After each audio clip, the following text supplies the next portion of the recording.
Okay, I'll send it to Janice.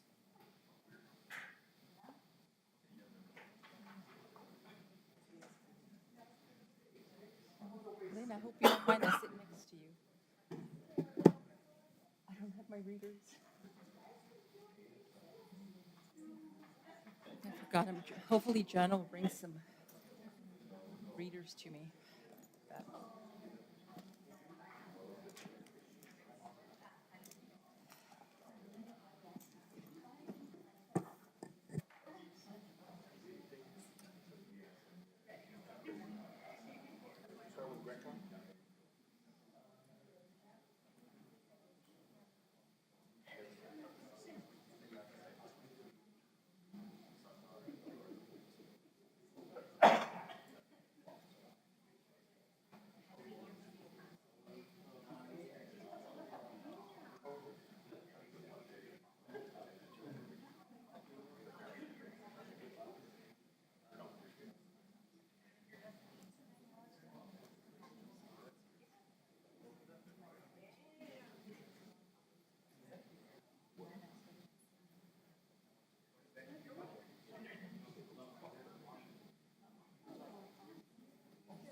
The meeting is now called to order. We have the invocation by Reverend Dr. Maria Goldstein, Voices in the Wilderness. Is she here? Yes, go ahead.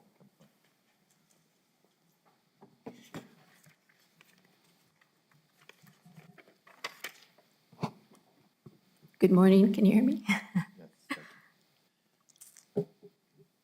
I want to thank the Board of County Commissioners for inviting me to give the invocation today. It is such a privilege and a blessing to live in a country where we have freedom of religion and where the leadership recognizes the importance and power of prayer. May it always be the case in our city, state, and country. I will start with this beautiful ancient Hebrew prayer. Lord, with the strength and greatness of thy right arm, untangle our knotted fate. Accept the chanting of your nation. Lift us high and purify us, awesome one. Please, heroic one, those who seek your unity, guard them as a pupil of an eye. Bless them, purify them. May your righteous mercy always redeem and reward them. Impenetrable and holy one, with your abundant goodness, guide your people. Unique and proud to your people, turn to them who remember your holiness. Accept our pleas and hear our cries, O knower of secrets. Lord, your word tells us in Psalm 100, verse 4, to enter your gates with thanksgiving, enter your courts with praise. So today, Lord, we boldly enter your gates we're full of gratitude for your abundant blessings, and we praise your glorious name. Those who know your name love you and will put their trust in you. Glorious Father, you've instructed us to be in unity and to love one another, because a house divided will not stand. The answer to love and unity is not hidden from us. There are many scriptures about this in your holy word. We are reminded in both the Old and the New Testament to love you with all of our heart, soul, and minds, and to love our neighbor as ourselves, so that we can be one in spirit and in truth. So we know and rely on the love that you have for us. God is love, and whoever is in love is in you, and you in us. Lord, we know that division is all about fear and judgment, and there is no fear in love, but perfect love casts out all fear.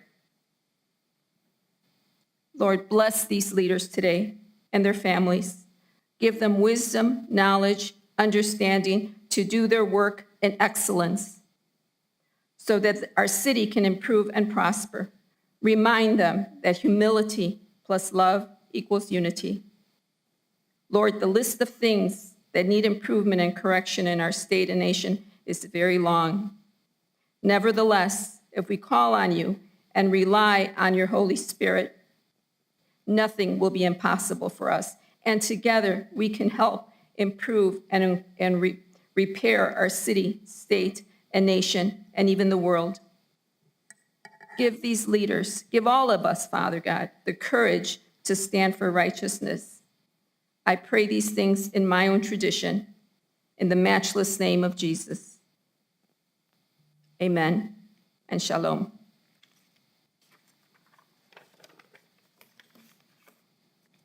Thank you, Dr. Goldstein. Thank you. Commissioner Reynolds, can you lead us with the Pledge of Allegiance, please? I pledge allegiance to the flag of the United States of America and to the republic for which it stands, one nation, under God, indivisible, with liberty and justice for all.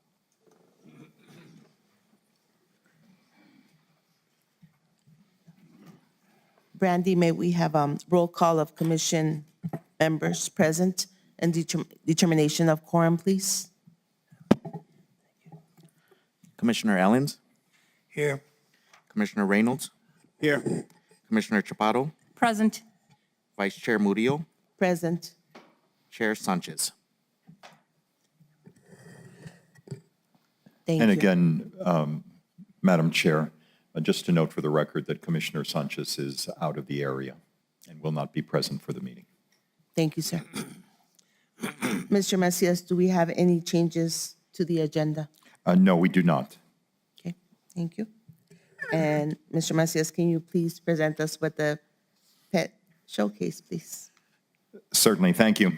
As many of you are already aware, the County Commission takes advantage at each of its meetings to advocate for the adoption of animals from the Animal Services Center of the Mesilla Valley. So we have our animals of the week. We'll start with the dog. It is Simba. I am the poster child for having an active lifestyle. I love going on runs and being out in the world. So I'd love a family that can keep up, but can also teach me when it's time to slow down and smell or dig up the roses. I have so much energy that I don't know what to do with, so my perfect family should be able to understand that and work with me to channel it healthily. I guess this is Simba, 2 years old, a medium size breed, a male. Our cat of the week, Ava. I am a very shy girl, but I sure can open up to the right person. I might be a little defensive at first, but that's just because I'm scared. I need someone who knows they need to take their time in earning my trust and making me feel safe. Then I'm purring like a motor and making biscuits all the time. This is Ava, 1 year old, domestic short hair. Both Ava and Simba and other animals are available for adoption from the Animal Services Center. Again, they're having events at the Farmers Market this coming Saturday from 9 to 12, and they're located by the Oregon Mountain Outfitters on the downtown mall. Also, Lucky Paws is offering an adoption special from all the way up to the 31st of this month with 50% off all adoption fees. So again, we encourage those here in the audience, those that may be viewing the proceedings, to consider adopting an animal from the Animal Services Center. Thank you, Madam Chair. Thank you, sir. So now We go to the next item of employee recognition. The commission will recognize Doña Ana County employees for their years of service to Doña Ana County. So our first employee is Sterling Burke with the Assessor's Office, 20 years of service. Yes, in fact, both of our honorees today have 20 years of service to the county. And we'll begin, for those of you that are maybe new to these meetings, again, the commission takes advantage at every meeting to recognize employees who have reached a certain milestone in their career with the county, and we start with Mr. Burke today. Sterling Burke joined Doña Ana County in March of 2002 as an appraiser assistant.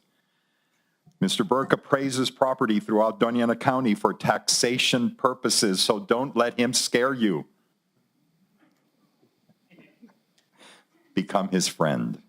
He has accumulated 11 years of experience appraising residential homes and has been appraising and setting values for land for 9 years, working throughout the county. He was promoted to appraiser in June of 2002. He sought and successfully completed real estate appraisal certifications from the International Association of Assessing Officers. In 2008, he received a certification in the fundamentals of real property appraisal.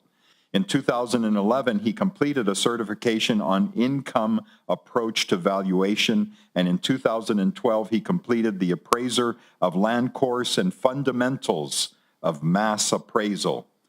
Coincidentally, he was also promoted in October of 2012 to senior appraiser, his current role. Mr. Burke does his work to the best of his ability and aims to be fair and consistent in the values of applied to properties. While he takes pride in delivering appraisals diligently and honestly, he also enjoys sharing his experience and knowledge with others, helping other appraiser colleagues, many of them who are in the back of the room, when asked or needed. He loves his work so much that he looks forward to continuing to perform appraisals within Doña Ana County for another 20 years. It says for many years to come, but let's just round it up a little bit, another 20 years.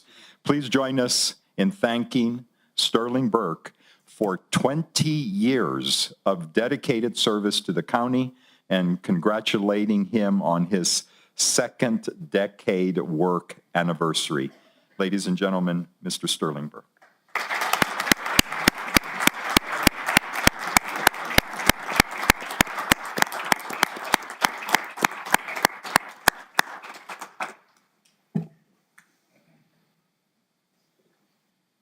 This is to Sterling Burke in appreciation for and recognition of 20 years of dedicated service to Doña Ana County on behalf of the Board of County Commissioners and County Management. 20 years from 2002 to 2022. So you'll give us a moment so that we can take some pictures, and perhaps you can take some pictures out in the hallway with your colleagues who would like to join in as well. Did you bring family or anybody like that? Okay. Here we go. Congratulations. Thank you. Congratulations. Thank you, everybody. And if any of you would like to join him up here for this picture so he's not by himself, please do.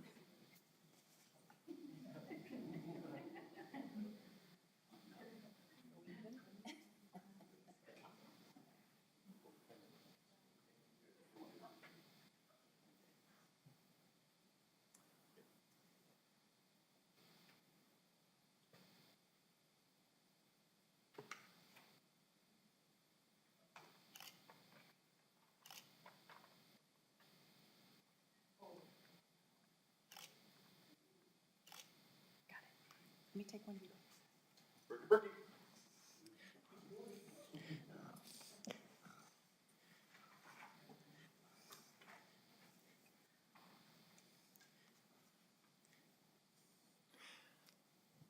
We'll go ahead and proceed with Miss Esther Chavez.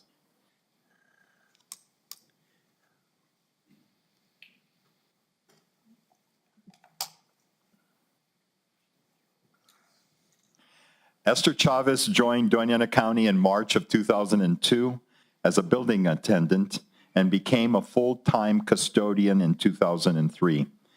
After completing a training period in the National Safety Council Defensive Driving Course in 2003, she was promoted to building grounds maintenance worker. In 2004, she was promoted to building attendant. Ms. Chavez provides general cleaning, floor and carpet care services for the district court offices, jury rooms, and holding cells. For the past 5 years, Esther chose to serve at the district courthouse and is one of the senior building attendants within Doña Ana County. She loves to clean and sees the result of her work as soon as she finishes. And when she's done, the results show that she cleans with care and pride. Martín España, her supervisor, says that he enjoys working with Esther because she's knowledgeable and very reliable. He says Esther tends to her area diligently and provides excellent cleaning service to the court employees and visitors alike. When she's not cleaning the courthouse, Esther enjoys getting involved and participating in church activities. She also tends to her plants at home and enjoys gardening. Her favorite flowers are geraniums and orchids. While she gardens, she dreams of the places she will travel to and the people she will visit as soon as she retires from the county.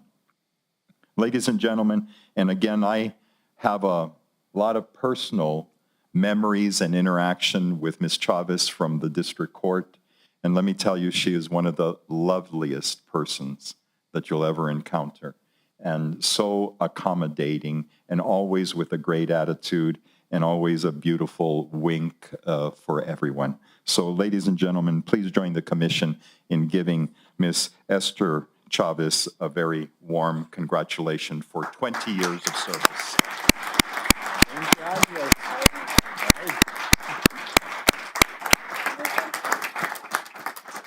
Thank you.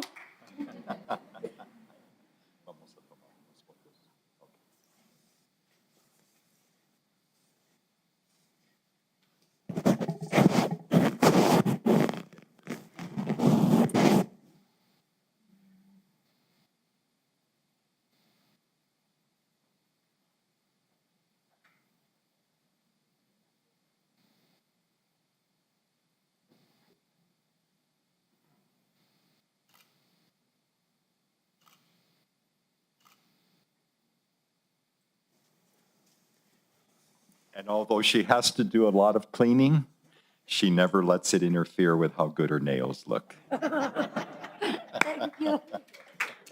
Yes.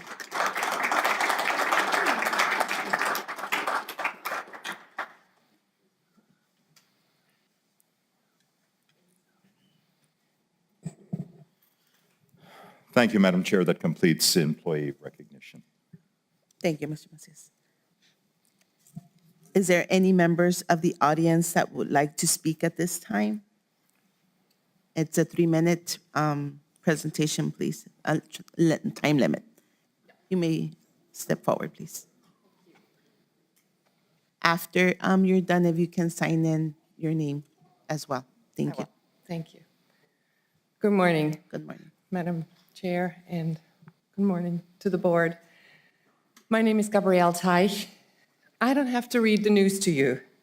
You have all heard about the local artist, Penny Dunkley, who was so horribly mauled by the 2 dogs last week in the city of Las Cruces. Her right arm was amputated below the elbow, and her left arm was broken and also needed extensive surgery on the hand. And this is by no means the first of such incidents. Just a month ago, a man was killed by 2 dogs. The list of dog attacks is long, way, way too long. I started a petition last Friday on change.org, and we have almost 400 signatures collected already. Everyone in town I spoke to had a story to tell. Being bitten by dogs, being chased by dogs, or just being scared by a dog charging out of a driveway. And some people only walk outside now with mace in their pocket just to ward them off. When I called the animal shelter last week, 2 days after the event, They couldn't even tell me where the dogs were. She said, oh, we get so many biting incidents in here. You'd have to have a very detailed description of those dogs in order to let me tell you if they're here or not. That cannot be right. So many biting incidents, that can't be right. Not here, not anywhere. What we ask of you today is just one thing. Please start to enforce the loose dog laws and hold the dog owners responsible. That is all I'm asking. Put this item on the agenda. Talk to the sheriff, talk to whoever is responsible, fire department, I don't know who. The laws are in place, but they need to be enforced. Make use of them for this city, for this county, and make it a safer place for us all. Thank you. Thank you, ma'am. And what was your name again? I'm sorry. Gabrielle Teich. Okay, thank you. Anyone else? I see and hear none. Okay. Do we have any staff input? We certainly do, Madam Okay. Chair. And let me, no, let's see. We have yours on the agenda. Oh, okay. Yes, go ahead. Why don't you do it? Good morning, Madam Chair and members of the board. We'd like to recognize another one of our vaccination partners that has helped get us this far in the COVID-19 pandemic response. So we'll give just a moment for staff to pull up the video. You can imagine what it's like to tell your landlord Not that video. That's the wrong one.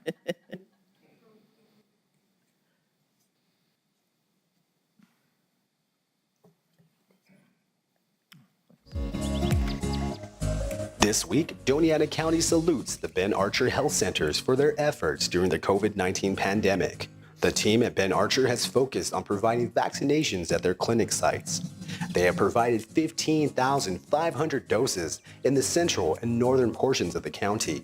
Their visibility and quality of service prompted residents to drive from Las Cruces up to one of the Ben Archer sites in the northern portion of the county just to get vaccinated. Doñana County salutes Ben Archer Health Centers. Thank you for being a go-to center for the residents of the county.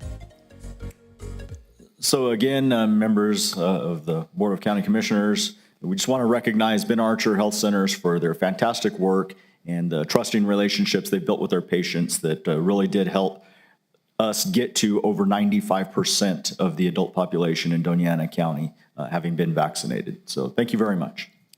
And I have a question.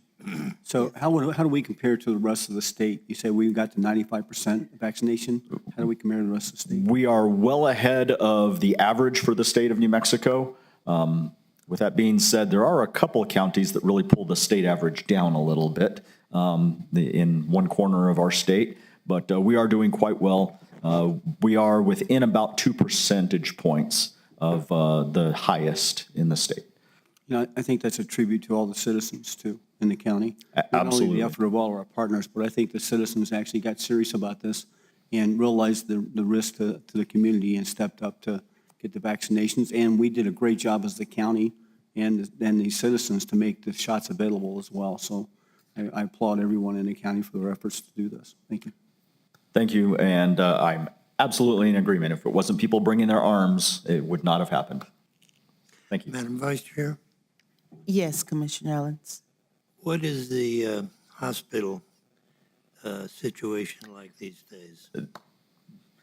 Madam Chair and Commissioner Ellens, we are doing quite well in Doñana County in our hospitals right now. There are some COVID patients, but the load is now less than 10% in the general beds based on the last data I received. And the ICU bed capacity taken up by COVID patients is now around 20-something percent. So much, much better than where we were just a couple months ago. So we're serving others in need of medical assistance beside the pandemic. Yes, sir. We are back to business as it was in the healthcare facilities prior to the pandemic. All right, thank you. Thank you. Thank you, Mr. Lopez. Another item, Madam Chair, with your permission.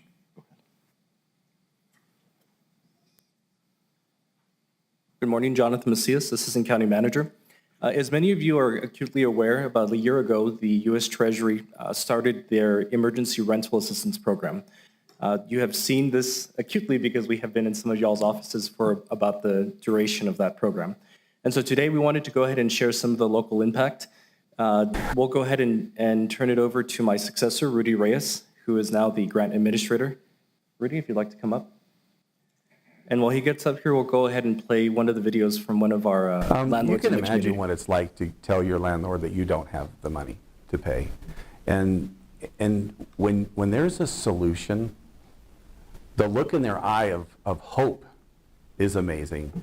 But when it actually comes through and they receive the letter that says they're caught up in their rent, they're caught up in their utilities, have a little bit of reprieve in the future as well. I've had people hug me. You know, normally you drive by your tenants and they say hi, and then it's different when they have that respect and that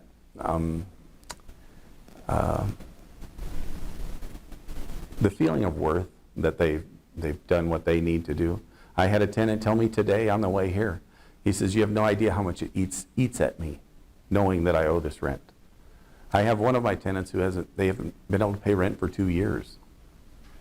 Can you imagine what it's like every day to wake up wondering, are you going to get an eviction letter? I tell you that, I don't know who thought this program up, but it was brilliant. And, you know, everyone gives. If you think about it, the government, all the work that's been done on that end, the employees here, I cannot tell you how wonderful they are. I've had nothing but respect and professionalism from every single person that I've worked with here at the county. And it's wonderful to see it trickle down to the tenant that needs it. But I thank you for everything this program's done. Madam Chair, before Mr. Reyes goes forward, just in case it was missed because it was right there at the beginning, this is one of the many landlords that the program has worked with during the course of the last year. Morning, Rudy Reyes. I'm the Emergency Rental and Utility Assistance Grant Administrator. I'd like to take this opportunity to recognize the ERAP staff who worked tirelessly to support housing stability within the county of Doña Ana. Our recognition today coincides with the U.S. Treasury anniversary celebration that took place March 11th. When you have a moment, we invite you to view what was posted to our social media channels over the last couple of weeks. As of the last reporting period, this team, together with county departments, have assisted nearly 1,500 households for a total of $8.2 million of rental and utility assistance provided to our community. This would not have been possible without quick action by our commission in coordination with our county manager, Mr. Macias. Today, we want to recognize the ERAP team, Emergency Rental Assistance Program team, including Alicia, Christopher, Amber, Julie, Isaac, Luciana, Emma, Erica, Cassandra, and Nicolette for those tireless efforts. And I want to thank them personally for this great accomplishment. Put your hands together so that we can applaud to their recognition.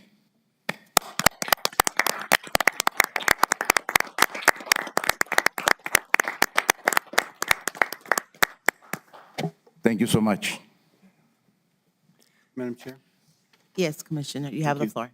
I understand that you all don't work regular hours, is that correct? I mean, you kind of work a little bit of overtime and get calls on the weekend and the evening, and I guess when the need is there, you guys have responded to it. That's what I heard. And I want to thank you personally for, you probably do know, because you probably know better than I do, how much of an impact your efforts over the last year and a half or 2 years have really helped these families. And I got to tell you, I couldn't do it. I cannot do what you guys do. And what you have done is you've actually relieved the pressure and the pain and the concern and the worry from so many, not just the individuals and the families and the landlords, but to the whole community. And this is something that you guys can be proud of, I believe, and talk about for years to come. your efforts in this and your dedication. And so from my heart, I say thank you. And please continue until we get everybody taken care of. And wonderful job. Thank you, Commissioner. Yes, Commissioner. Thank you. Good morning. Morning. I would just like to thank all of you because I know I've picked up the phone several times and asked for help, and that help has always been immediate for a tenant or for a landlord or for someone that is lacking in utilities. And I know you work very hard hours, and so thanks again, and this community thanks you. You've made such a wonderful impact.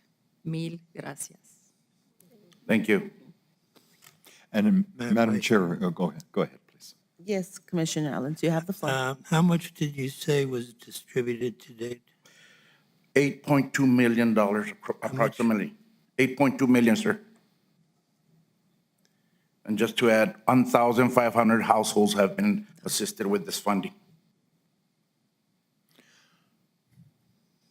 Madam Chair, with your permission. Yes, Mr. Macias. And again, just to kind of describe the magnitude of the effort that is still forthcoming.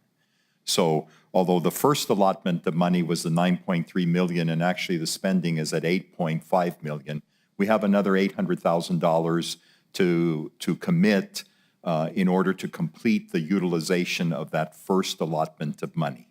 And again, we're anticipating that probably by the end of the middle or the end of April, that money will be utilized as well. But then in addition to that, we have a $7 million commitment, and we're beginning to use some of those resources at this point. But because this $9.3 million had to be spent by this coming September, so again, we're ahead of the process. The state of New Mexico, which received an allotment of money for a similar purpose, are basically prepared to provide us up to $4 or $5 million so that we can use in order to help the state spend monies as well before the deadline of September comes.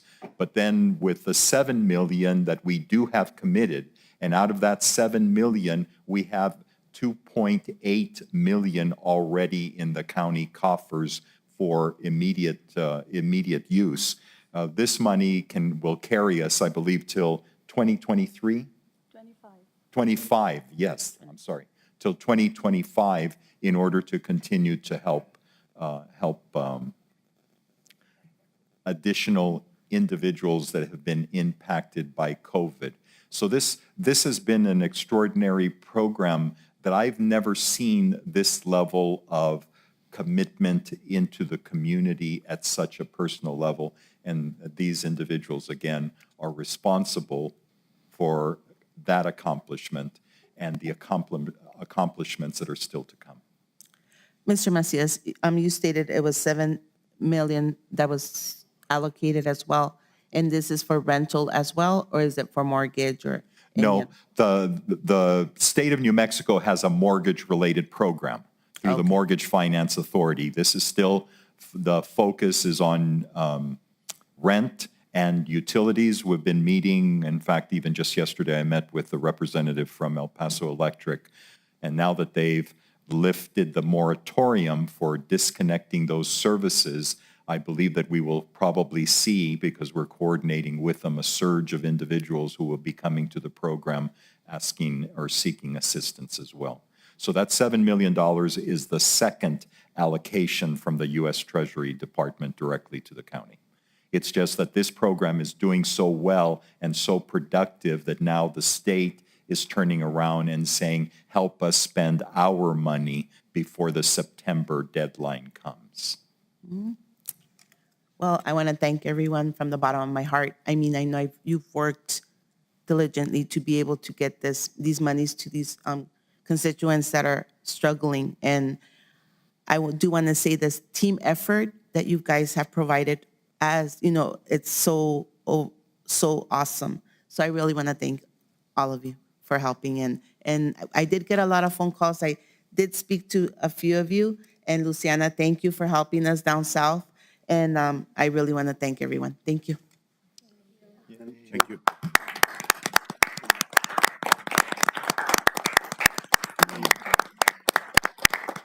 Chair? Yes, Yeah, one more Commissioner. comment. You know, I guess not only have you guys done a great job, but your efforts have actually created opportunities for you going forward, meaning this another $11 million you have to spend, I'm sure has extended your term here. Okay, I only have one question. I've been renting my office now for almost 2 months. I'm a landlord and nobody's paid me yet. Is there anything you can do about that? And also, I think I may have one available still because I think the squatter left, but I'm not sure. Thank you very much. Welcome. Thank you again.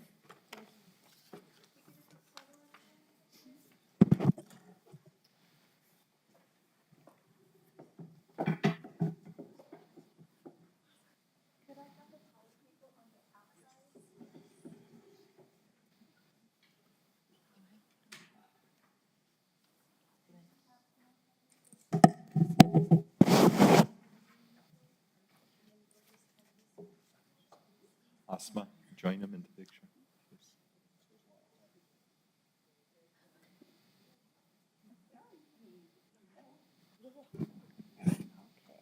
Everybody smile. Try and get everybody in the frame here. Podium's in the way.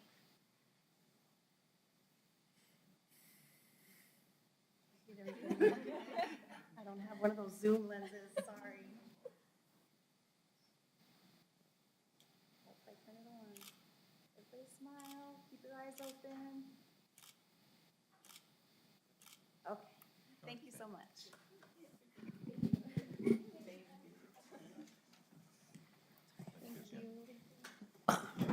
Stinky.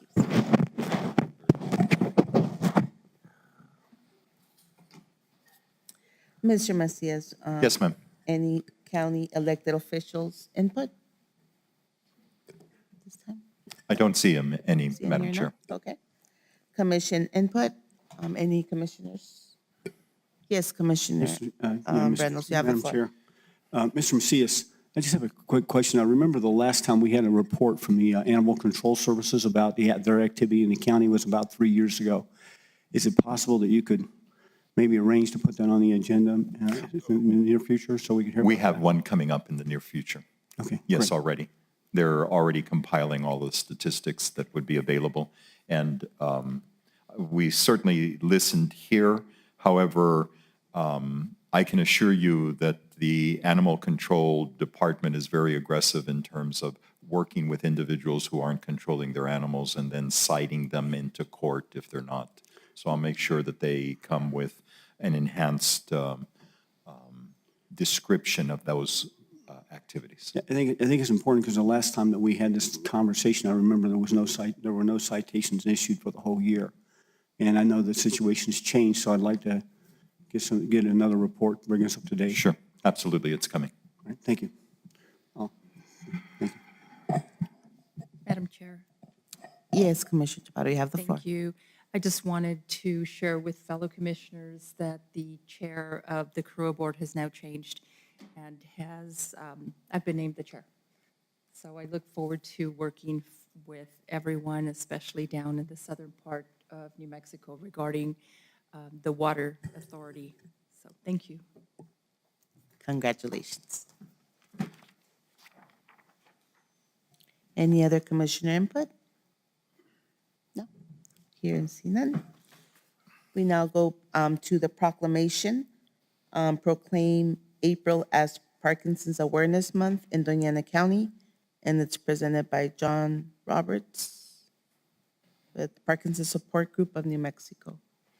And Madam Chair, I don't believe that Mr. Roberts, although he certainly has been before the commission before in the past and made this request, we weren't able to reach him over the last few days to ensure his presence, but he knew about it. But he's not here. But I do believe that because of the importance of the issue that we should proceed, even if he's not available, and we'll get him the proclamation should the commission choose to support that. Okay, so at with this your- time, I don't have any information. And Madam Chair, if with your permission, I'll just read the proclamation. Yes, sir. And if the commission, if a member of the commission will make a motion to adopt the proclamation. So moved. Proceed. Second. First motion by Commissioner Ellens, Commissioner Reynolds. it was Oh, Ellens. I'm sorry, I misheard that. And second motion by Commissioner Chaparro. Discussion, if Or you can go let ahead. me go ahead and read, with your permission. Whereas April is recognized as Parkinson's Awareness Month around the world, it is the second most common neurodegenerative disease in the United States of which there is no cure. And whereas Parkinson's is a progressive disease with symptoms such as slowness of movement, tremors, inability to bend, and poor posture, and a variety of non-motor symptoms such as depression, anxiety, sleep disorders, fatigue, and pain. And whereas the weight of Parkinson's disease rests both on the individual with the diagnosis and the family, the person suffering from Parkinson's disease often experience an income loss when the disease becomes too debilitating to work or perform basic daily functions due to the loss of neuroskeletal functions and the decline in health status as severity of the disease increases. And whereas the family of the person suffering from Parkinson's disease experience the stress of the disease as a byproduct of their loved one's diagnosis, such as the time and toll of caregiving, loss of their own earnings due to the constant commitment to caregiving, and impact of quality of life due to escalating healthcare costs. And whereas Parkinson's disease affects 7 to 10 million people worldwide, the American Parkinson's Disease Association provides support and education and research aimed at helping everyone impacted by Parkinson's disease live life to the fullest through patient and family services and education. And whereas a change for the future of Parkinson's disease will take the efforts of many stakeholders in the community, the Parkinson's Disease Support Group of Southern New Mexico works to increase awareness, research, and education to prevent, find a cure, and to accurately diagnose the disease. Now, therefore, the Doña Ana County Board of Commissioners does hereby proclaim the month of April as Parkinson's Awareness Month. Madam Chair, a proclamation for the consideration of the Commission. So we had our first motion by Commissioner Allenson, second motion by Commissioner Chaparro. May I have a roll call on this matter, please? Madam Chair, Yes, sorry, I'd Commissioner. like to make a comment. Oh, you have the floor, Commissioner Reynolds. Thank you, Madam Chair. I would like to say, first, I have, my wife has a family member that actually suffered from Parkinson's for several years. And I think everyone that knows the disease knows that, when you suffer from Parkinson's, your mind does not. You still have your cognizant ability that never leaves you unless you have something else that affects that. So it's hard for me to imagine being in a vehicle I can't control, and yet I know everything is happening, but I've got no way to stop it or change it. So it's a terrible disease, and I know that. We have people here in town that I care about dearly who also suffer from Parkinson's. That's the bad news. The good news is, over the last 10 to 15 years, the research has actually determined that there are ways to provide a better quality of life.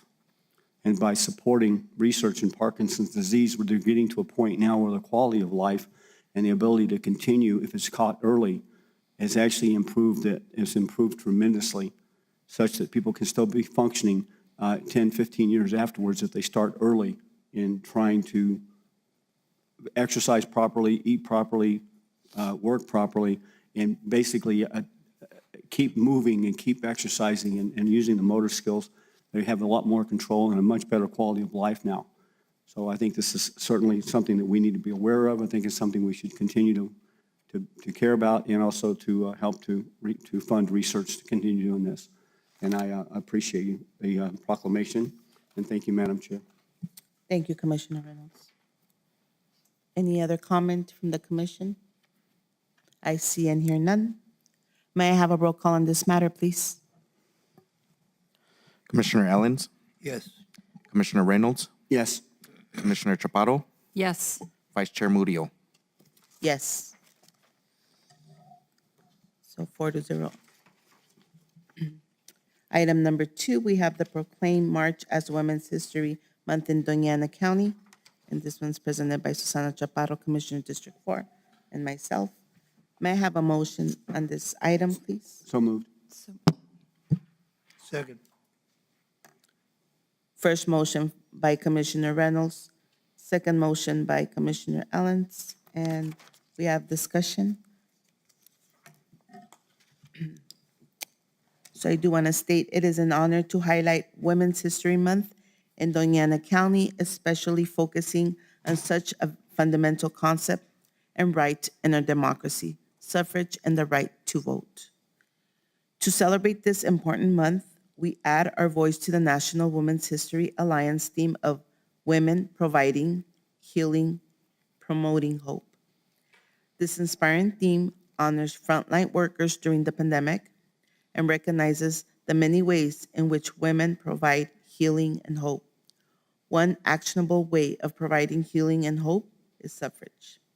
With all the turmoil, health issues, world threats, and voter suppression we have witnessed recently, we highlight the importance of resisting voting suppression, fear, intimidation, and inaction. Instead, we choose and encourage healing, courage, and hope. And we get an opportunity to exercise our right to vote very soon, as 42 candidates filed to run in the June 7th Democratic and Republican primaries for state representative, county commission, sheriff, assessor, probate judge, district judge, magistrate judge, and state public education commission. We encourage everyone to protect our right by voting. Commissioner Chaparro, you have the floor.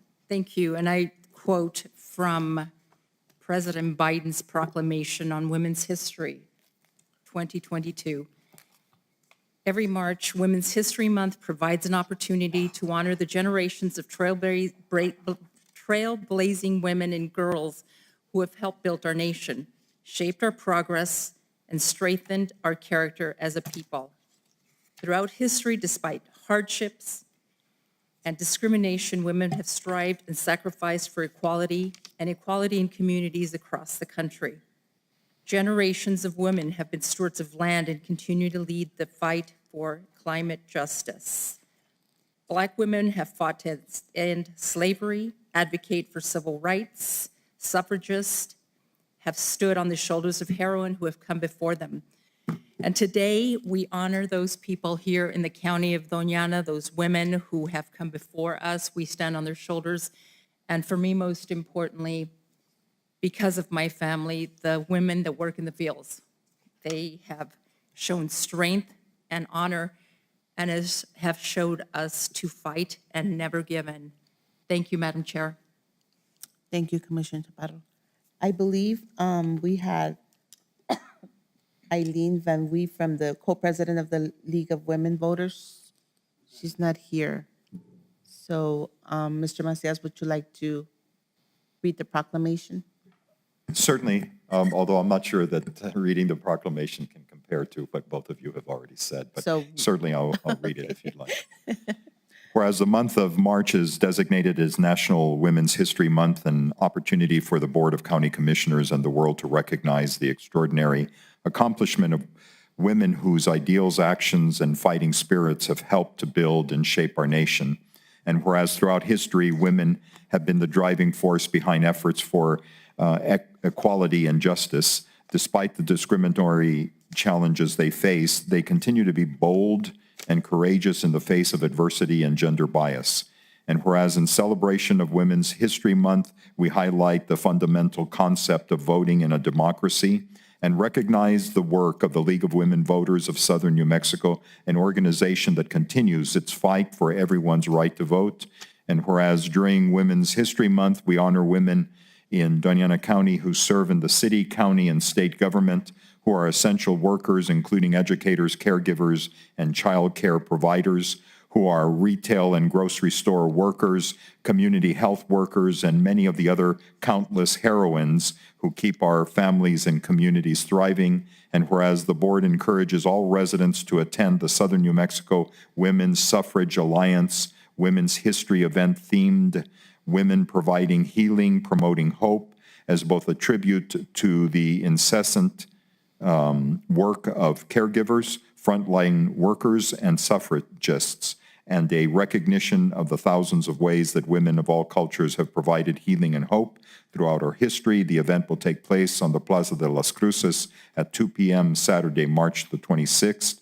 And whereas we proudly add our voices to this inspiring theme and encourage everyone to support healing, all-inclusive voting rights. Now, therefore, the Doña Ana County Board of Commissioners does hereby proclaim the month of March to be Women's History Month. Madam Chair, a proclamation for the consideration of the board. Thank you. So we have a first motion by Commissioner Reynolds, second motion by Commissioner Ellens. Any further discussion? I see. Madam Chair. Yes, Yes. Commissioner. By the way, I agree with Mr. Macias that what you said was fantastic. I'd like to add that there are some very, well, I mean, this proclamation I don't think adequately really recognizes all the value that women have brought to our country, to medicine, to space.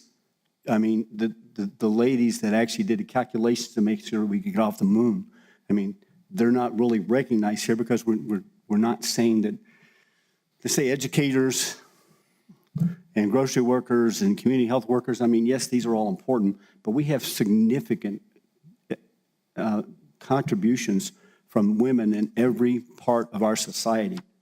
And you are certainly on this board in recognition of that, in support of that. And I think that, I just want to say there's so much more that we could say about this. And I thank you. I thank everyone, because we would not be nearly where we are as a country and as a people, as a world, without the contributions of women everywhere. And significant contributions that really make a difference. So I applaud you. Thank you. Thank you, Commissioner Reynolds. May I have a roll call on this matter, please? Commissioner Ellens, Yes. Commissioner Reynolds, Yes. Commissioner Chaparro, Yes. Vice Chair Murillo. Yes. So we have 4-0. This motion has been passed. Thank you. Item number 3, we have the Office of Emergency Management Annual Update by Mr. Steven Lopez. You may proceed.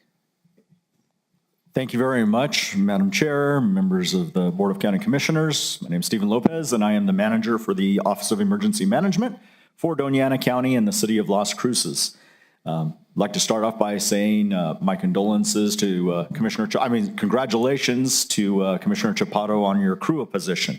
Was that Freudian or not? Yeah, maybe a mix there. So we're going to quickly go over where we are right now with our priority projects. One that has been on our strategic plan for a long time is now really moving forward, thanks in large part to the ARPA funding that was provided by the BOCC last year. We are now underway on the RFP for your architect selection. The new Office of Emergency Management and Emergency Operations Center building is estimated right now to be about 25,000 square feet and be on a site of about 5 to 10 acres. That will allow for good expansion and coverage for the next 20 to 25 years at least, and will be significant in what it allows us to do for the county. There are a number of features that this will have, including a much more robust emergency operations center, a combination classroom and elected and senior officials room, so that during major disasters, our elected and senior officials have a place to gather and can talk, and if necessary, even hold a public meeting there without disrupting the emergency operations center, but while being in very close proximity to ensure good information flow. A new IT hub for backing up county information technologies, data, and a warehousing capability that right now actually is being done in our hallways as we are still maintaining stockpiles of personal protective equipment for the pandemic. We are pleased to announce that we did receive $1.5 million in congressional directed allocation just this past couple of weeks. I have not confirmed that we've received the president's signature on that, but I am sure it will be, because part of that bill is the assistance to Ukraine. So I'm sure that $1.5 million will be coming, though it is a grant process. So the money will flow to to FEMA.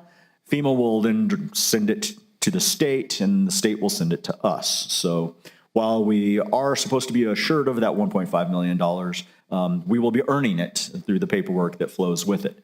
And we have asked for another $1.5 million in congressionally directed allocation for next fiscal year as well. That money does come with a requirement that we match at least 25% of the construction cost with local and state dollars, which I'm sure we will be moving forward on, because we will be asking for inclusion on the ICIP for 2023 legislative session for funding from the state. And with the price of oil lately, I am confident that the state will have funds that we can go after. We have also completed the threat and hazard identification and risk assessment for Doña Ana County. The threats and hazards that were identified by the first responder group that they wanted us to focus on looking at were flood, pandemic response, hazardous materials release, cyber attack, and terrorism. And we've evaluated that. We've evaluated our capabilities and gaps. And for the first time ever in a THIRA process, we are now working with our surrounding counties, looking at how these hazards might affect them at the same time as us, because we rely on each other across county lines to support each other during these disasters. And while we might identify something as an available capability, we can't necessarily count on that if a county next to us also has that same need at the same time. So we are actually trying to do a good job of mapping that so we have a realistic understanding of available assistance and can then look at what capability gaps we need to fill over the next few years. Madam Chair? Yes, Commissioner Owens, you have the floor. Yeah, do the surrounding counties have OEM offices as well? Madam Chair and Commissioner Ellens, yes, they do. Every county in New Mexico has a designated Office of Emergency Management, but outside of a few of us, most of them are a single individual, and some of them aren't even full-time. And how many people are in your office? We have 3 positions that are emergency management positions and 1 administrative assistant. But we actually do consider we have a larger staff than that because we have some volunteers, and I'll talk a little bit about one of those positions here in just a few minutes. Thank you. So the third priority that we want to update you on is our tactical interoperable communications plan. That is also complete. And this is also an area where we have expanded from past efforts. Past efforts, we had a Doña Ana County interoperable communications plan. We now have a plan that covers all of the counties in our preparedness area, which is southwestern New Mexico, with the realization that Doña Ana County is often the resource for emergency assets that go to Luna County, to Otero County, to Sierra County, all the way to Grant County and Hidalgo County on a fairly regular basis. And our emergency responders need to be able to communicate when they get to those places. So the Tactical Interoperable Communications Plan, for the first time in New Mexico's history, actually is now a regional plan that we believe is going to serve us well for the next 12 months. And then we hope there are some changes to it because the Office of Emergency Management is now working with the State Department of IT and with our county departments that are affected to get onto the state's 700 megahertz digital trunked radio system. This is a statewide radio system. It does have a live site already in Doña Ana County, and one of our public safety agencies, New Mexico State University Police Department, is already utilizing it and has seen great improvements over their past radio systems. And we understand that there will be another $24 million invested in this area of the state over the next 18 months to improve the state's digital trunk radio system. And that will greatly benefit what we are able to do. OEM is going to be the first immediate paying participant so that we can actually get radios on the system, get the talk groups established for interoperable communications, and that will feed the ability for our other public safety agencies, such as the Sheriff's Department and Fire and Emergency Services, to be able to transition over time as they get radios and get talk groups and are confirm that they really want to make that switch. Most importantly, they will be able to take part as free members on the radio system for major incident and mutual aid response without having to pay anything into it. And that will give them the ability then to test and make sure that the radio system really meets their needs. If so, this provides a really good pathway forward to provide robust public safety radio communications for our first responders throughout Doña Ana County.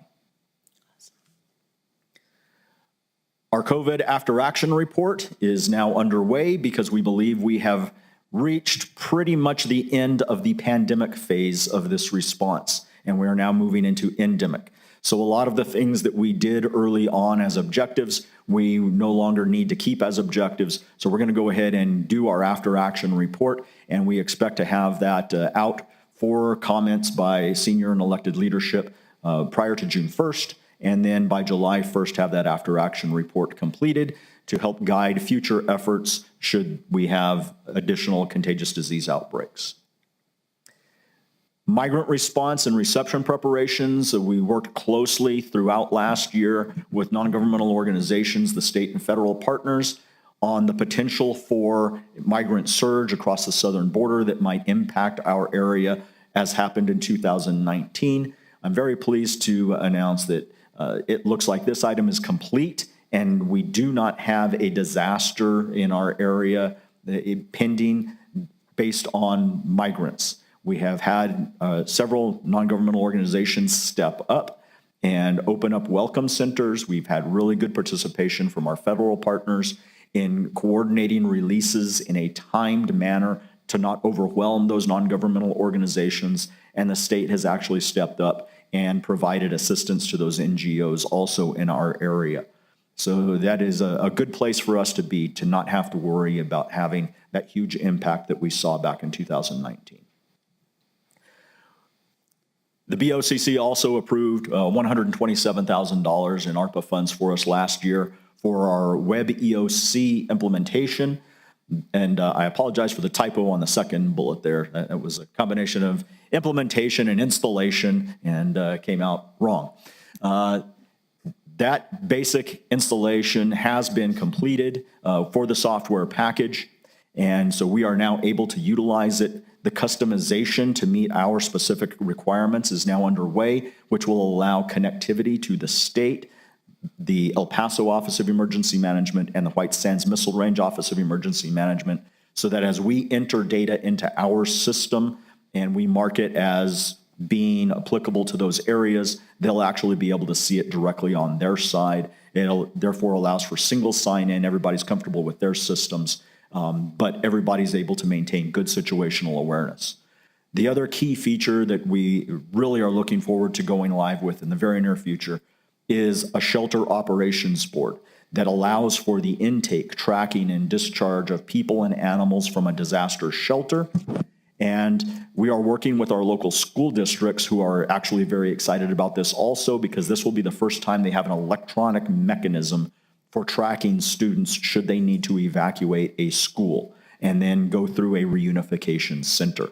This will actually give live updates that senior and elected officials will be able to log in and just view the shelter board and see the numbers go up and down without having to worry about calling us and waiting for somebody to answer a phone or get back to an email, which will, again, greatly improve situational awareness and allow our elected leadership and senior management to communicate with constituents and keep everybody that needs to know aware of what's happening.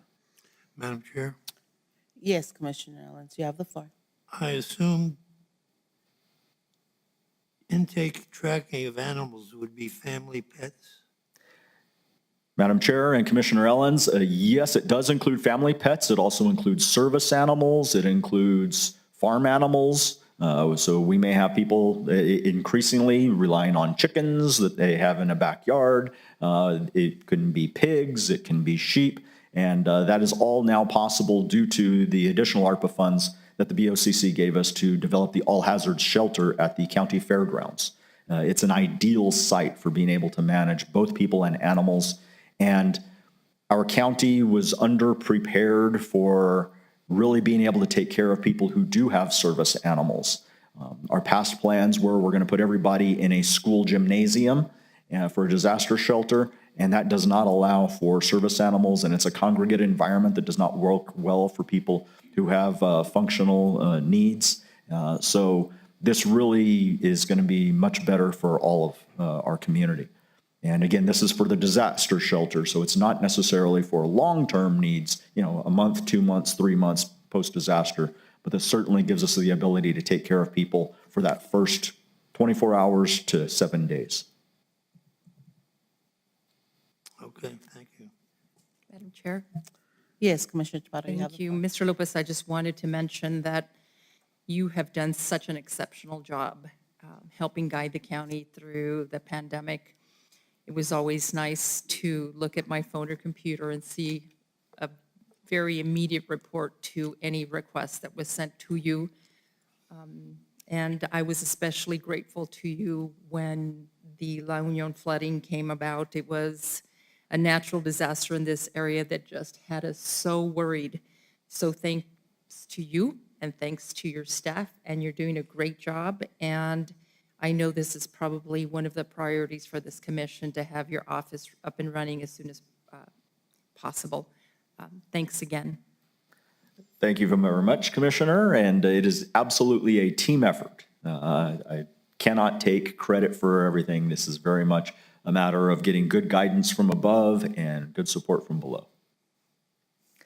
And that brings us to actually our next item, which was not part of our strategic plan, but is something that we learned from the La Union flood response of August last year.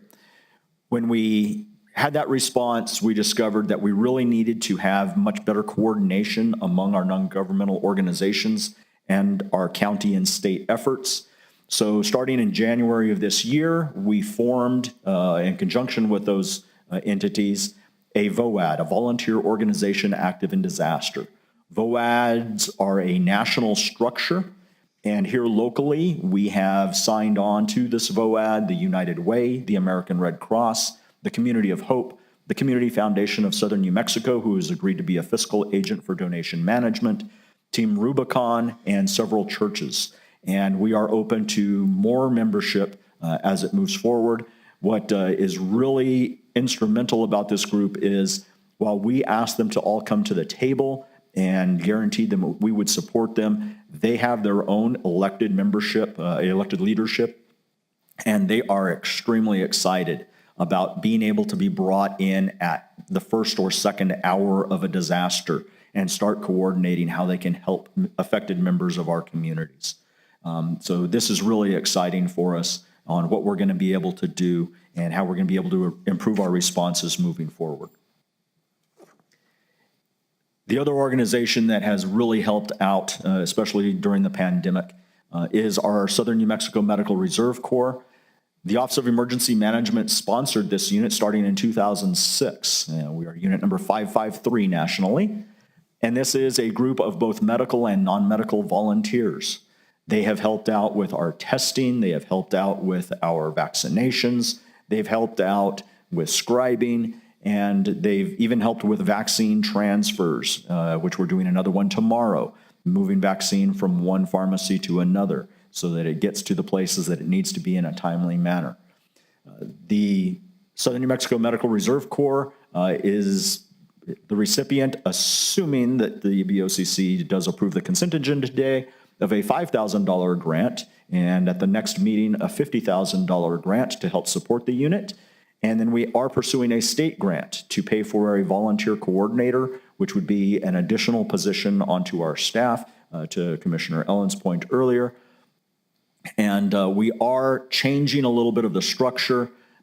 Previously, the state of New Mexico Department of Health kind of considered our Medical Reserve Corps part of them, but that left a lot of issues with liability coverage and consistency in record keeping and onboarding. So we are now working to resolve that by making sure that they are actually Doña Ana County volunteers and that we are maintaining records here within Doña Ana County and not relying on somebody else to do that for us so that we don't have any gaps in any of that. Should somebody leave a position at the state level, which has happened several times. Sorry. Upcoming, I do want to just make sure that the commission is aware, we're going to be holding some briefing sessions, and we're going to make these annual sessions. It'll be a little bit of training for elected and senior officials, and also an opportunity for you to give us guidance on what you think we need to kind of focus on. We want these to be annual because we want this to be a part of an ongoing cycle. We also are going to be working on revising the joint powers agreement between Doña Ana County and the city of Las Cruces, in part so that we can add the city of Sunland Park to the joint powers agreement. The city of Sunland Park is interested in actually contributing to the office so that we can add a new emergency coordinator position, which would then give us 4 emergency management professionals within the office. And we are looking at changing our philosophy. We'll talk more about it during the annual briefing session. While we have been focused on incident response in the past, we really want to change more towards an incident support and the whole of disaster, not just the 911 responses. We need to take it from planning before something happens all the way through the recovery process. And we really want to emphasize situational awareness for all levels. That's for community members, that's for elected leadership, and that's for all the personnel that are involved in the response and operations. And by our next meeting, we should be announcing the hiring of a deputy manager for the Office of Emergency Management that will provide backup for me so that when we're running 24-hour operations, there's always one of us, either myself or the deputy manager in charge, and it makes that nice clean line of authority. That has been a national search. We had applications from a number of states, and I'm confident that the VOCC will be very pleased with the person that I believe is going to come out on top in the process. We're just waiting on HR paperwork now to finish that up. Again, we're continuing to monitor the COVID-19 situation and working on our strategic planning on an ongoing basis. Are there any questions?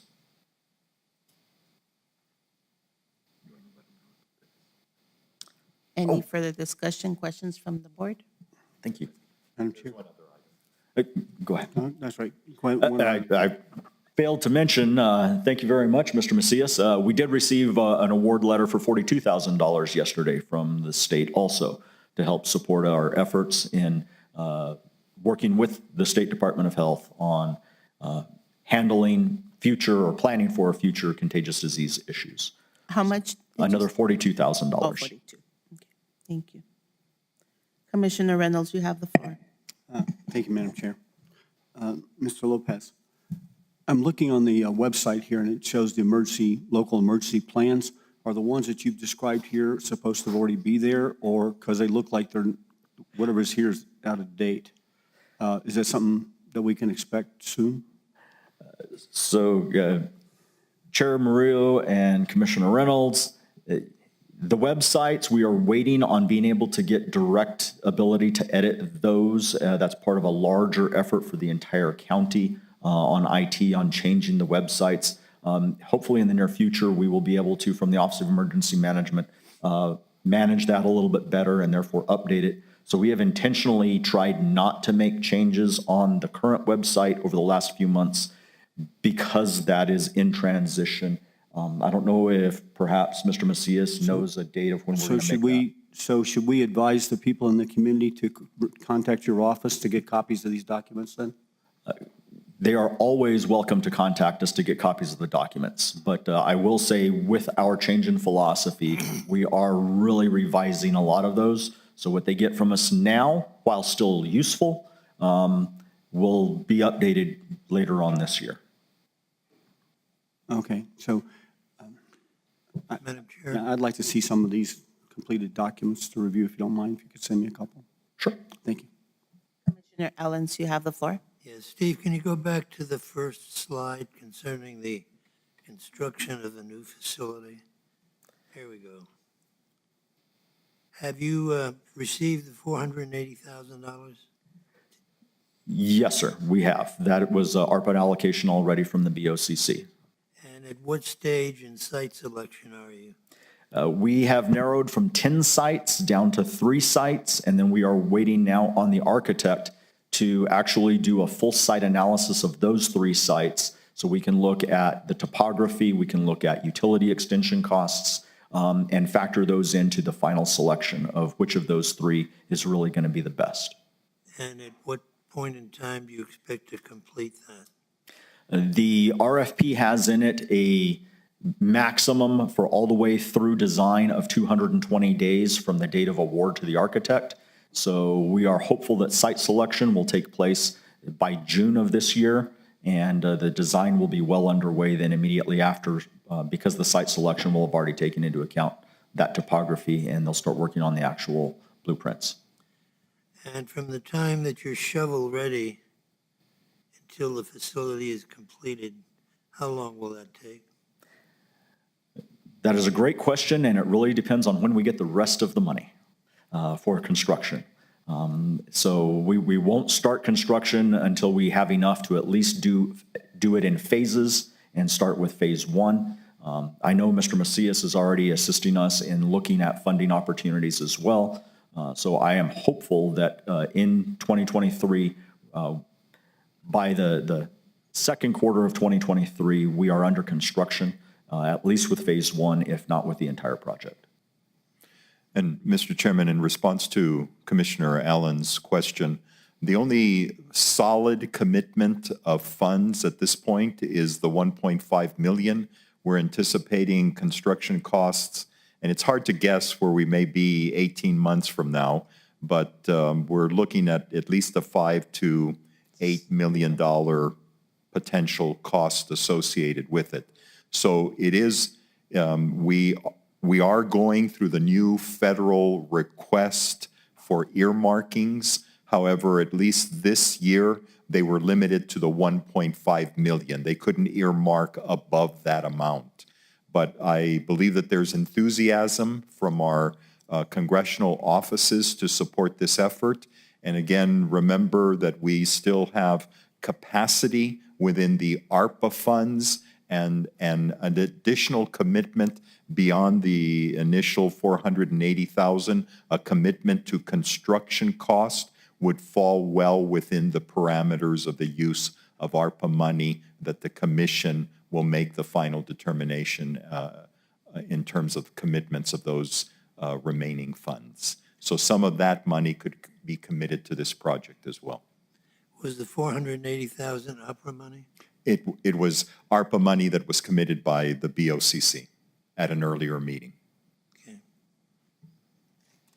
Are the, you don't have to answer this if it has confidential overtones, but what general areas in the county are you looking at? I am happy to give you some generalities with that, Commissioner Ellens. We are looking at a site that would be close to New Mexico State University on the south, one that would be close to the midpoint of the metropolitan area around the city of Las Cruces, and one that would be closer to the northern end of that. We did look at some sites, especially down towards the Santa Teresa area, but the reality is most of our resources and most of the personnel that would be needed in an emergency operations center really do come from the metro area here. So it makes a lot of sense for us. We are intentionally looking at it not being close to this facility, because if something happens here, then that would provide a backup meeting location, and it would also be a backup location for Mesilla Valley Regional Dispatch Authority, and having that backup capability for MIRVDA is being put into that 25,000 square foot blueprint. Thank you. Madam Chair. Commissioner Reynolds, you have the floor. Yes, thank you, Madam Chair. I agree with Commissioner Chaparro, by the way, Madam Chair, that you've done a great job, we believe, in handling the crisis we've had over the last couple of years. We appreciate that, and we look forward to more continued efforts. Everything you've shown us here, I'm very excited to see some of the documentation, the results. Pandemic, yeah, do we have another one coming? Well, if we do, we need to be able to recognize it, know when to act. That's something we struggled with in this pandemic, is I don't think we really had enough experience or real understanding about what criteria we were looking at to make a determination as to when to act and what to do. And it looks like the plan you're putting together is going to provide us that. and also taking into consideration pets and service animals and farm animals. I don't think we looked at anything or even considered anything like that at the front of this pandemic, and the fact that things are changing constantly. So I'm real excited about what you've presented today, and I'm looking forward to all the information that you're providing. I did looking at one note here. I have a question. It's mentioned that there's a Doña Ana County Local Emergency Planning Committee. Is that correct? Madam Chair and Commissioner Reynolds, there is a local emergency planning committee, and they are not part of our office. It is on our website, but they broke away in 2012 and created their own 501c3. So they have their own bylaws, their own elected leadership. We do work with them, but their membership has declined from an average of about 80 people a year down to about 15 or 20. So we, for a while now, have had our own committees that meet all of those areas. So we just had our Hazmat Committee meeting last Friday with all of the hazmat responders in the region. We have one for medical, we have one for interoperability and mutual aid. So we do make sure that we're not losing anything there, but we do continue to participate with our office, with the LAPC, when they do hold meetings, which is every 2 months. Now, correct me if I'm wrong, but based on what I've read in the statutes, you being the appointed person in this position for the county are actually the highest ranking member of the emergency response team. And so I think it would be out to our benefit and your benefit and the county's benefit if we kind of managed most of that kind of committee activity. Not that I'm saying what they did is right or wrong. I'm just saying we look to you as being the person that's going to tell us when to do and what to do and to get ahead of these things and to get past them. So I know that you take that seriously, and we appreciate that. And thank you. But when I saw this, I'm thinking, I've never heard of this committee, and I'm wondering, how it interacts with you and, how you're responsible for their actions. Anyway, I think I've asked enough questions for today, but thank you for the presentation. I look forward to many more. And I think the communication between the regional area of the counties is absolutely paramount. I think it's also paramount that you being, in my opinion, not the highest rankings exactly, but you're basically the county that probably has the best capability to service the whole southern region of the state. And I hope that we can, form a partnership so that they all agree with that and help us to fund what we need to be there for them. Okay? Thank you very much. Thank you. Any further discussion or any questions? Commissioner Ellens, you have the floor. Steve, what kinds of activities does this independent committee undertake when there's an emergency?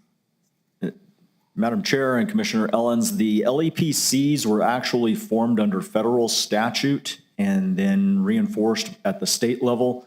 And they are supposed to be focused, number one, and their principal focus is on identifying hazardous materials sites and engaging in educational communication with those hazardous materials, either manufacturers, transportation companies, et cetera, and making sure that there is information available to the community, should they want it, on what hazardous material sites are around. It comes directly from the Bhopal, India disaster, which was a massive chlorine leak that I believe it was DuPont had at that plant that killed a very large number of individuals.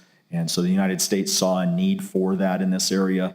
Separately, we already have a legal responsibility in the Office of Emergency Management in conjunction with the state of New Mexico that we already go out and inspect those facilities on a regular basis. They have to register with us if they are involved in any large manufacturing or storage of those chemicals. So we are making sure that we meet that separately from the LAPC. How is this group funded? They go out and do fundraising on their own. They solicit donations. They've held golf tournaments in the past pre-pandemic. And I believe right now their account balance is a little over $12,000.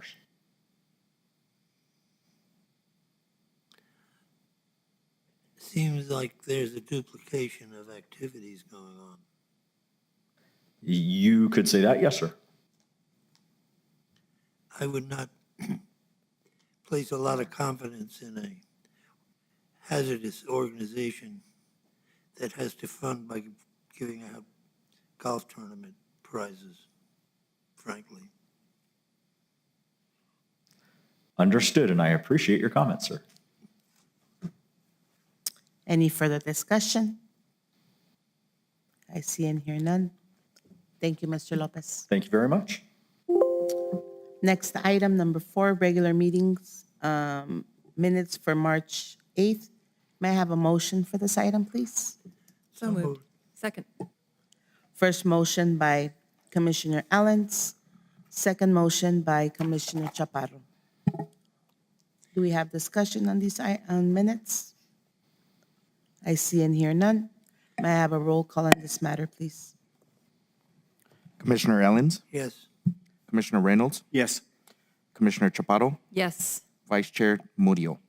Yes. Motion passes 4-0. Thank you. We have consent agenda for items 5, 6, 7, and 8. Any commissioner would like to pull out any other items here aside for discussion? I see and hear none. May I have a motion for the consent agenda, please? So moved. Second. First motion by Commissioner Chaparro. Second motion by Commissioner Reynolds. Further discussion? I see and hear none. May I have a roll call on this matter, Chair, please? you might want to call for public comment. Oh, okay, I'm sorry. Any public comments on any of the items that are being discussed for item 5, 6, 7, or 8? I see and hear none. So we'll go ahead and proceed for the roll call on this matter, please. Commissioner Ellens, Yes. Commissioner Reynolds, Yes. Commissioner Chaparro, Yes. Vice Chair Murillo. Yes. So we have 4-0. Motion passes on the consent agenda. Item number 9, we have the application for wine grower and wholesaler liquor license numbers 1215107 and 1215110 for Tres Amigos Winery, LLC, DBA Rio Grande Winery. May I have a motion on this item, please? So moved. Second. First motion by Commissioner Allens, second motion by Commissioner Chaparro. Discussion, Madam Chair, forgive me. Yes. Although I anticipate this to be a very brief item, it's a quasi-judicial related hearing, so you'll have to place any witness or anyone addressing the commission related to this matter under oath. okay.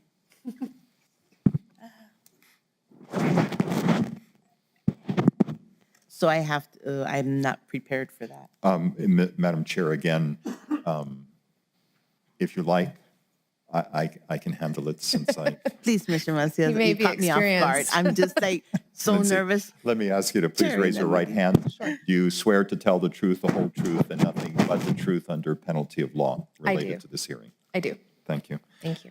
And again, Madam Chair, again, I believe Lindsay will be the only witness on this matter, but there might be someone else that could testify. Okay. Thank you, sir. Thank you for assisting. You may Madam proceed. Chair, Commissioners, generally, the comments that we provide related to these matters are if we've received any correspondence related to the liquor license in question. We have not, to my knowledge. I am not aware if anyone from Tres Amigos is in the audience. If you'd like to come up here. And if again- he gives testimony, he will also need to be sworn in. All right. And again, I just want to assure everybody, I'm actually, my ability to administer an oath is because I am a notary public. Okay, thank you, Mr. So if this individual would step forward, state his name for the record. Good morning. My name is Richard McDonald. I'm a member of the Tres Amigos Winery LLC. All right. Let me ask you to please raise your right hand. Do you swear to tell the truth and the whole truth, and nothing but the truth under penalty of law? Yes, I do. Thank you. You may proceed. I think generally we make anyone who's here available for questions. So if there are questions in regards to the liquor license transfer, I believe you'll be willing to take them at this time. Do we have any questions or discussion from the commissioners? Madam Chair, if I may, Commissioner Chaparro, you have the floor. where is your winery located, please? It is located at 5321 North Highway 28. It's about 3 miles, I believe, south of Mesilla. It's a current location. It's a winery. It's been in operation now for 20 years almost. And this right now is really just the process we're going through because we added an additional member to our LLC, which owns the license. And just under the New Mexico state law, we had to just reapply, go through the whole process again. And I apologize, I didn't quite catch your last name, Richard. McDonald, and that's MCD, ONALD. Thank you.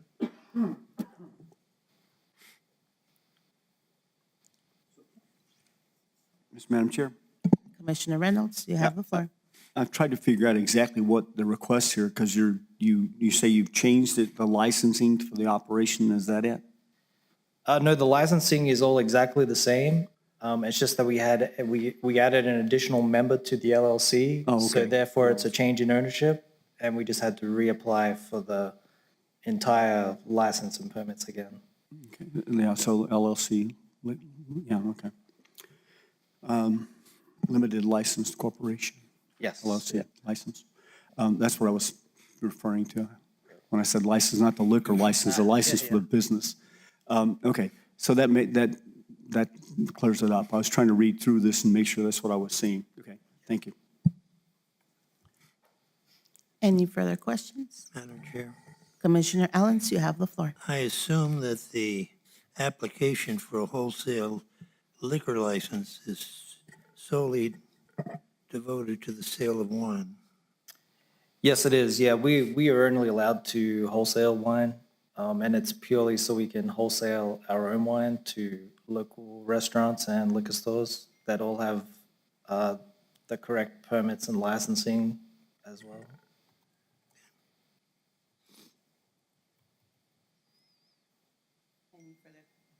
I'm done, yes. Okay, thank you. Any further questions regarding this item? I see and hear none. Thank you. So we have the first motion by Commissioner Ellens, second motion by Commissioner Chaparro. May I have a roll call on this matter, please? Commissioner Ellens, Yes, Commissioner Reynolds, Yes, Commissioner Chaparro, Yes. Vice Chair Murillo. Yes. So 4-0, motion passes. Item number 10, correspondence received by Doña Ana County. Do we have any correspondence, sir? We do. Lisa Marie Valenzuela versus Doña Ana County. That's the only one. Okay. Madam Vice Chair? Yes, sir. For consent agenda items number 5 and 6, we do have resolution numbers. Okay. Item number 5, resolution number 2022-20. Item number 6, resolution number 2022-1, -21. Thank you, sir. So we complete the meeting, so this, the commission, It would be that if there's no objection to adjourning the meeting, then you just go ahead and adjourn and hit the gavel. so do we have an objection? No? Meeting is adjourned at 10:36. Thank you, everyone. Thank you.